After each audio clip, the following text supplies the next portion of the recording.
Hi, I'm Nelson Ishiyama, and I'm going to interview our guest tonight, Craig Mathews. And actually, the foundation wanted a local lodge owner to interview Craig, and Jimmy Kimmel wasn't available, so I'm the next guy. So Craig Mathews is best known for his Blue Ribbon Flies fly shop and for his fly tying. But I think I'm going to ask Craig about his conservation work, which is at least as important as his fly fishing work. And I'm also going to tell you a little bit about his work as an author. And what you should know, I think, about Craig is his work for conservation. He and his wife Jackie have won so many awards for conservation. I think I am personally prouder of Craig for that than even for his fly tying and fly fishing prowess. So let's get started with Craig. Craig, can you tell me how you came to West Yellowstone? That's a great story. We're sitting tying flies. I used to tie flies in my off time for Bud Lilly. I lived in Grand Rapids, Michigan. My wife was a police dispatcher. I was a policeman. And my wife one night said, "You know what, we're going to move to Yellowstone." And I said, "What?" They would never talked about it. So I said, "What are we going to do?" She said, "We're going to work for the police department." So I said, "Okay, call on the phone." So she calls on the phone, and I thought she was kidding me. She gets hired on the phone. This is 10 o'clock at night. I'm tying flies in Michigan. They hire her on the phone. Next thing I know, she gives me the phone, and she said, "It's the police chief. They need a cop." And I go, "Whoa." And I'm talking to this guy, and he said, "We need a policeman, but I can't hire you on the phone. You have to fly out for an interview." So 2 days later, we're flying to Yellowstone to interview. We get off the plane in Bozeman. It's in February. It's a beautiful sunny day, 50 degrees. And I'm thinking, man, I can move out here from Michigan. Well, of course, by the time we got to West Yellowstone, we had 12 feet of snow on the ground. But he was an interesting guy. He was in the process of leaving. He said, "You're the next police chief." I said, "Hell, I haven't even been hired as a policeman yet." Anyway, long story short, he left a couple days later. I got hired as a policeman. A week later, I found myself as the police chief of the West Yellowstone Police Department. So you've told me some pretty interesting stories about being the chief of police in West Yellowstone, a rural, tiny town. Tell the people some of the stories you've told me. Well, you know, back then the town had no money. It didn't have a sales tax. It got money in lieu of taxes from the county seat Bozeman, which really gave nothing to West Yellowstone. So I made $9,000 as the police chief. My wife made $2.35, which was sub-minimum wage, as a police dispatcher. We couldn't even afford to feed the prisoners in the jail. So we would bring the prisoners to our home and feed them with our kids. I'd have to buy them dinner. My wife would make them dinner, breakfast and dinner. And it was really a great time. Scared the hell out of us a few times, but I'll never forget, my wife worked the night shift, and I often worked nights. And our kids, there was no babysitters, so we would bring the kids to jail, and they would spend the night in jail in a separate cell, of course, with the prisoners. And they'd play checkers and chess that's how they learned how to play chess, is with the prisoners that we had incarcerated and were in the jail. West Yellowstone was really a cool town in that it was totally wide open. It was basically, it was myself and 4 patrolmen, and we had 17 state certified reserves on the force. And we had bikers, we had full-time prostitution, full-time gambling, but we policed a town the way it wanted to be policed. We were doing community policing back in the 1970s. And that's the only way you could police a town like West Yellowstone. It was kind of an outpost. I'll never forget the sheriff one day showing up, and he's telling me, "You know, we're going to give you to Idaho if you can't behave yourself the way you're running this town." And I said, "We don't have a choice." I said, "Idaho would probably love to have us." So after you left the police department, you started Blue Ribbon Flies. Yeah, I didn't. I was still a cop for a couple years. My sister was born with spina bifida, and I taught her how to tie flies, and she taught some disabled kids how to tie flies. And the idea always hit me, you know what, we're going to hire disabled people to tie flies. So one day the then police chief, fire chief, was driving by me, and we pull up side by side, and he said, "What are you going to do?" He said, "The longest we've ever had last a lasting police chief was about 2 years, and you're about there. And I said, I've been thinking about starting a wholesale fly tying operation. He came over to the house, we talked about it. The next thing you know, we're in Helena, Montana, hiring disabled fly tyers. We brought them back, trained them how to tie flies, and the rest is history. We opened up our fly shop, which was totally wholesale. In 1979 through 1982, it was wholesale flies. So when did you open your retail store? In 1982, I quit the police department, and I think I still probably hold the record for longest lasting police chief they ever had. I was working part-time for Bud Lilly tying flies and guiding for him while I was the police chief, but he sold in 1982, as did Dan Bailey and Livingston, and I said, you know what, we're going to open up retail. So we opened up retail in 1982. And we had semi-truck drivers pulling in, drinking coffee and buying flies, and that word caught on that we were open 24 hours a day. Wow. So you've also become known for originating quite a number of popular fly patterns. Can you tell us about kind of the most popular ones and the most effective ones? Probably the most popular one, and I want to say this too, because I want to recognize all the fly tyers and their influence on the flies that we get credit for, and sometimes we don't deserve credit for it because they had so much input. Sparkle Dun is probably the most famous, and John Jurasek and I came up with that, and I'll tell you how we came up with that.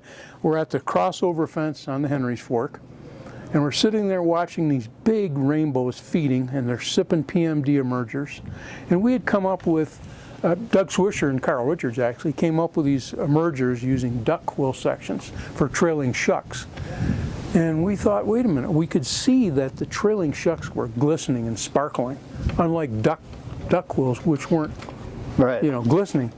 So we went back to the shop and used a material initially called sparkle yarn. After that we transitioned to Zelon because we could dye Zelon, and it floated very well. And we tied flies with trailing pupil or nymphal shucks. It was very interesting that we thought we were really onto something hot, But if you read Colonel Harding's book, Colonel E.W. Harding, 1937, wrote a book, The Trout Fisher, the Fly Fish and the Trout's Point of View. He talked about trailing shucks in 1931. So, and Gary LaFontaine and I afterwards talked about that same idea. And he said, by God, it's been done before. And I always like to say, originality in fly tying is merely undetected plagiarism. It's been done before. So what other flies? There must be a few other flies. Ex-caddis, which is one of my favorites, and actually it was my wife Jackie who came. Jurasek and I are going, how are we going to solve these emerging caddis problems on the Henry's Fork? Cumatopsyche, Lepidostoma, Hydropsyche caddis, trying to come up with a pattern. Jackie said, why don't you do what you did with your sparkling with mayflies? Put a trailing shuck on a caddis. Eliminate the hackle, put a trailing shuck on, work like a dream. Great. So you still tie flies even after you retired from Blue Ribbon Flies? I tie between 750 and 1,000 dozen a year. I donate a lot of flies to conservation organizations. I love to tie flies. I love to just sit and tie flies. So let's talk a bit about your conservation work for 1% for the planet. Because of all the organizations you've worked with, I think you've been most involved with... Isn't that a great beetle? You've been most involved with 1% for the planet, if I'm not mistaken. Yeah. So how did it get started, and who started it? Well, our 1% work began with the Yellowstone Park Foundation. When we found out that Yellowstone Park wasn't able to fund research projects and some of the other projects, the idea hit us, why not tax ourselves? And we can't call it a sales tax, but why not, almost like a tithing, 1%. If every business in the greater Yellowstone area would do 1% of the gross sale, we could fund Grand Teton and Yellowstone Park, no sweat. We would not need any government involvement. So we started doing that. Actually, we were doing 2%. And Yvonne Chenard and I, the owner of Patagonia, and I were sitting here fishing the Henry's Fork one day, and we're talking about some of the conservation work and philanthropy that we had done. And we both found out that we were doing 1% of our gross sale, none of this hocus pocus net profit. A lot of people say, well, we didn't make a net profit, we can't donate anything. Right off the top, gross sale, 1%. And we found out that we were both doing that. And we decided to found an organization that we called 1% for the Planet. And that was 20 years ago. We're doing our 20th anniversary this coming year, and we've done over $300 million for conservation so far. I'm really proud of that. Some of the conservation work, you know, the Henry's Fork Foundation is a recipient, a recognized recipient of 1% funds, and Madison River Foundation and other, Yellowstone Park Foundation. So I understand you and Yvonne were out on the Blackfoot, or the Bighorn Indian Reservation. Yeah, the Crow Indian Reservation. To teach them how to We taught fish. several times. We've been to the Crow teaching Indian kids how to fly fish. And it's so cool because every one of them picks it right up. We're on the Bighorn, pretty soon they're hooking those big fish. And they have such a feel for nature, and they never have to run with the rod. They're sitting there fishing 6X, catching 17, 18-inch brown trout. And you know, you see a guy out there, because he's really putting it to him. And you know, he's out there 75 yards into his backing with an 18-inch brown trout, and these Indian kids are just towing these fish right in. So what are your impressions of the Henry's Fork Foundation? And I think first what we have to look at, what I like to look at, is the mission of an organization. And I think most people do. And of course, you know, everybody knows its mission is to promote stream flows, which is first and foremost, healthy fish populations, a positive fishing experience, while ensuring that these important factors endure for future generations, for our kids and grandkids. So really, let's look at what the foundation strategies to make the mission happen. And what impresses me again about the foundation is they use science-based collaboration to inform the management of the Henry's and South Fork foundations and initiatives in the wild trout fisheries. Like the recent and very successful Rainy Creek project, the water quality monitoring. A lot of people don't look at this, but youth education, community outreach, all these are really important to the foundation. All the internships, the grad studies and the research, and of course, the river access. And the Henry's Fork Foundation has got, unmatched in terms of its professional staff, an active board of directors, which I think is really cool because so many boards don't do anything. They just go to meetings and drink coffee and talk about it. And the science staff, led by Dr. Van Kirk, Rob, who's been around for, how long has Rob been around for? Holy moly. several decades. He's an old man. I remember when he was a kid. It has the capacity to complete high-quality, science-based work and connect the stakeholders in the local community. And I think that's really key, is connecting everybody that's involved. So its staff and members have conducted, you know, so much outreach, and it's prevented, you know, a potentially harmful hydro project. At Mesa Falls, it's installed and maintained miles of riparian fences over the years, all basically donated labor and volunteer labor. And it allows the riverbanks to recover from harmful erosion.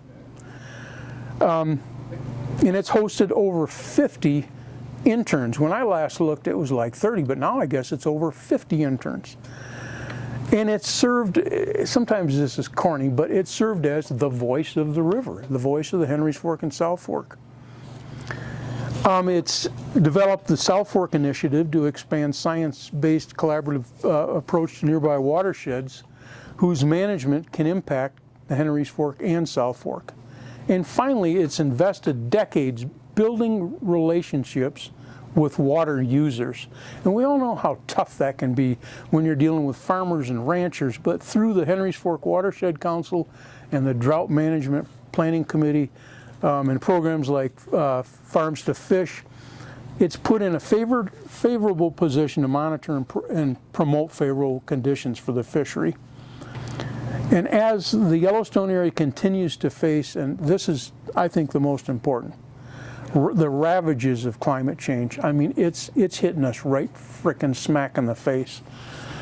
Such as water shortages and availability and timing of precipitation, increased spring and summer air temperatures, and water use demands, the foundation continues to pursue projects that have shown benefits to trout population and water quality. I guess really there can be no words that explain the hidden spirit of wild trout streams like the Henry's Fork and South Fork that can reveal their mystery, charm, and all of this thanks to the hard work of the foundation. I'm sorry for being long-winded, but that's how I feel. Well, thanks, Craig, because coming from you, that's high praise, because you are one of the giants of conservation around here. Well, thank you. And also in the world of fly fishing in general. So thanks a million for doing this. Well, thank you. I appreciate it, and I appreciate the work the foundation does. Thank you.